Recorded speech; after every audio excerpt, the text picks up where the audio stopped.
어제 2월 15일 날 광주 금남로에서 탄핵 반대 집회가 있었습니다. 저는 그걸 보면서 있을 수 없는 일이라는 생각이 들었습니다. 광주 금남로에서 오늘 윤석열 대통령 탄핵 찬반 집회가 열렸습니다.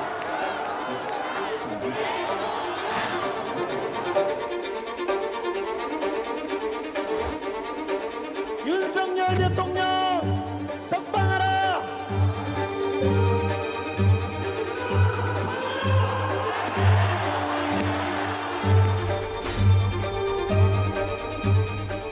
저는 그걸 보면서 정말 참담하고 광주 시민들께 송구하고 5.18 유족들께 너무너무 죄송스럽더라고요.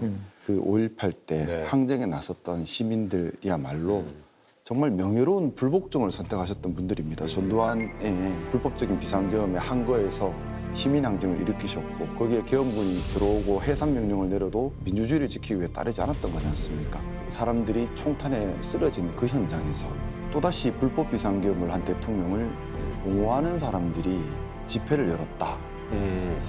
저는 어제 많이 좀 참혹함을 느꼈고요. 어제 제가 실은 그러니까 토요일 날 광주에 다녀왔어요, 일부러. 그러세요? 근데 가서 보니까 진짜 외지에서 많이 오셨어요. 한 20, 30대 이상 관광버스들이 특정 지역에 또 몰려 있어. 참 보기 안 좋더라고요. 그리고 거기에 99명 중국인들 보도한 언론 있지 않습니까? 스카이머라고 하는. 거기가 특별판을 갖다가 그냥 길바닥에서 뿌리는데 그 특별판 제목이 뭐냐? 5.18은 DJ 일당과 북한이 내통해서 만든 거다.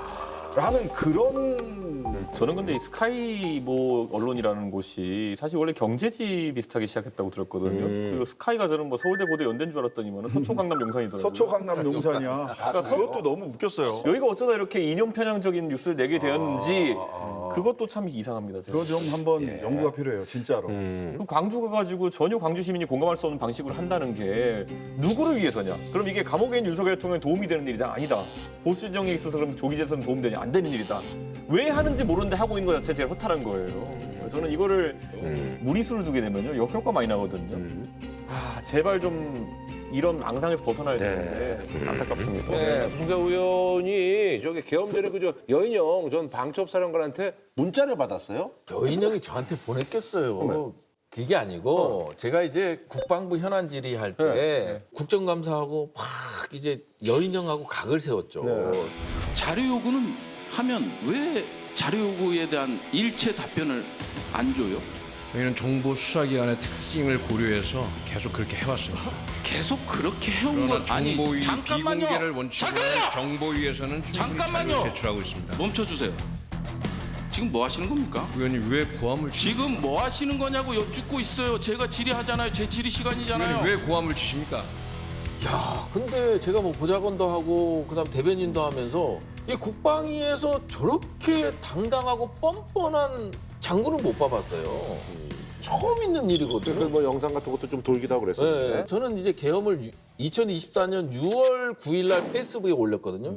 계엄은 반드시 일어날 것이다 해서 올렸었는데 예측을 하고 올렸는데 그때는 병역 취급을 받았지만 이 방첩사를 안 막으면 안 된다. 방첩사만큼이라도 내가 제어해야겠다. 그런 과정 속에서 방첩사법을 제가 제정을 했어요. 정치적 중립을 지켜야 되는데 니네가 자꾸 나서니까 이거 안 되는 거다. 그래서 처벌 조항을 넣어서 방첩사법 제정했는데 국방부랑 국민의힘 법안소위 의원들의 반대로 이제 실패했지만 그거 했죠. 그다음에 방첩사 예산을 30% 삭감을 시켰어요, 제가. 그런 과정 속에서 교대역에서 식당에서 여인영과 그 후배 장군들이 만난 거예요. 거기서 이제 부승찬 가만 안 두겠다. 얘. 가만 안 두겠다. 기다려봐라. 이제 곧 세상이 바뀔 것이다. 그걸 들었던 사람이 이제 문자를 보내주니까. 전했구나. 그래서 이거는 기념이잖아요. 이 캡처를 딱 떠놓고 야, 이거 내 기념으로 갖고 있어야지. 그래서 곧 세상이 바뀔 것이다라는 표현이 11월 25일이니까 그러고 나서 일주일 있다가 계엄이 이루어졌잖아요. 그래서 저는 A급 대상자는 아니지만 여인형의 A급이었다. 정도는 자, 그럼 저희가 이제 지난 13일 날 말이죠. 8차 탄핵 심판 이제 변론기일에 조태용 국정원장, 김봉식 전 서울경찰청장, 조성현 수도방위사령부 제1경비단장이 출석을 했는데 나 이 얘기에 굉장히 주목한다. 좀 들어볼게요.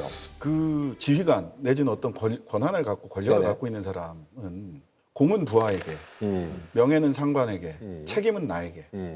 이런 태도를 보이고 있는 사람과 보이지 않는 사람으로 딱 나뉩니다. 이제 피청구인 윤석열부터 시작을 해서 조태용, 김봉식 등등등 다 책임은 부하에게. 행안부에 재난안전통신망 이동 기지국 차량을 국회 인근으로 배치해 줄 것을 요청했고요. 서울청장의 측은 이 사실을 알고 있습니까? 모르는 사실입니다. 이제 보고받은 바 없습니다. 이재명, 한동훈 이름 나왔을 때도 대통령의 지시에 그게 포함되는 건지 그 당연히 확인하셨어야 될 것 같은데 그거 어떻게 제가 보기엔 당연히 보고를 했으면 알아들었을 텐데 이재명 한동훈 잡으러 다닐지 모르겠습니다. 오늘 밤에 이렇게 얘기를 하니까 저는 뜬구렁 같은 얘기를 지금 한다고 느꼈습니다. 정반대의 모습을 보여주는 거예요.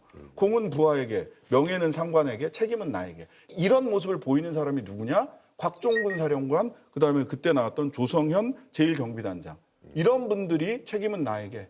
이걸 하고 있잖아요. 그러면 민간인이 없는 안전한 곳에서 대기하라 이렇게 지시를 한 걸로 보입니다. 그렇죠. 저희가 훈련받고 해왔던 그런 상황과 다른 상황이었고 제 부하들에게 어떠한 군사적 행동을 시키는 것이 바람직하지 않을 것으로 판단했고 그래서 잠시 대기를 시켰고 저 또한 상황을 좀 더 평가를 하려고 했던 겁니다.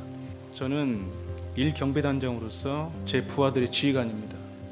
제가 아무리 거짓말을 해도 제 부하들은 다 알고 있습니다.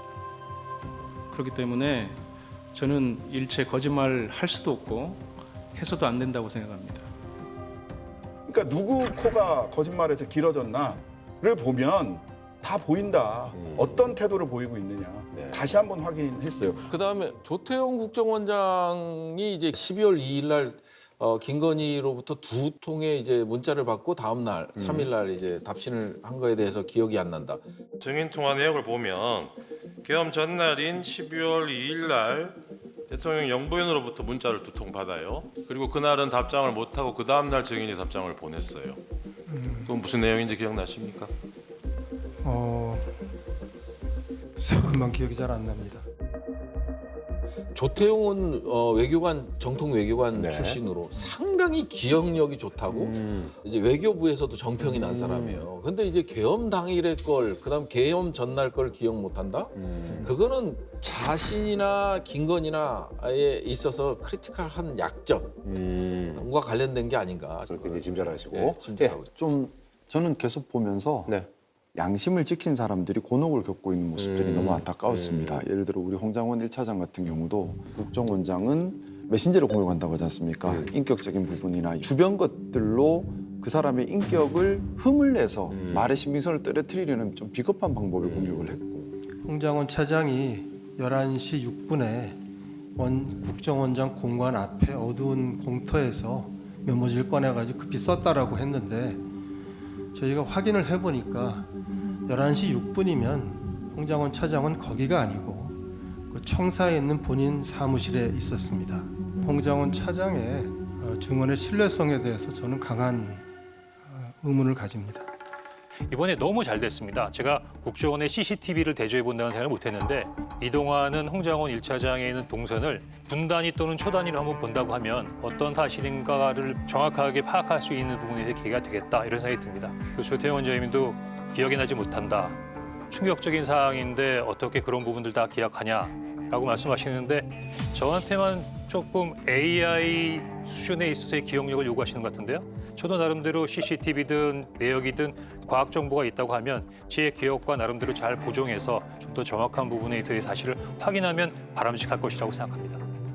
저는 이것도 왜 전체적으로 중요한지 잘 모르겠어요. 사실 이건 아주 일부거든요. 그러니까 저는 이런 것들을 일부러 지금 발굴해내고 있는 것이 아닌가. 이런 위법한 계엄 포고령부터 해서 이미 탄핵 사유는 차고 넘친다 보기 때문에 이거를 굳이 뭐 할 필요는 없는데 하는 이유는 결국에는 홍장원 차장의 신빙성을 떨어뜨리겠다는 목적인 것이 아닌가. 정말 공직사회에 특히 군, 경찰, 국정원 여기는 명예와 사명감으로 사는 조직들입니다. 그런데 이런 조직을 이끌어갔던 제일 최고 간부들이 저렇게 비겁하고 또 다른 사람의 생명을 너무 가볍게 여기는 거잖아요.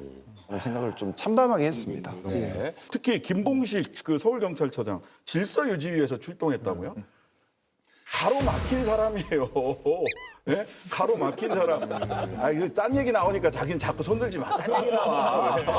아니, 제가 본회의장에 딱 갔는데 네. 이준석 의원이 안 나와 있는 거예요. 바로 제 앞쪽에 있는데. 네, 맞아요. 어디 간 거야?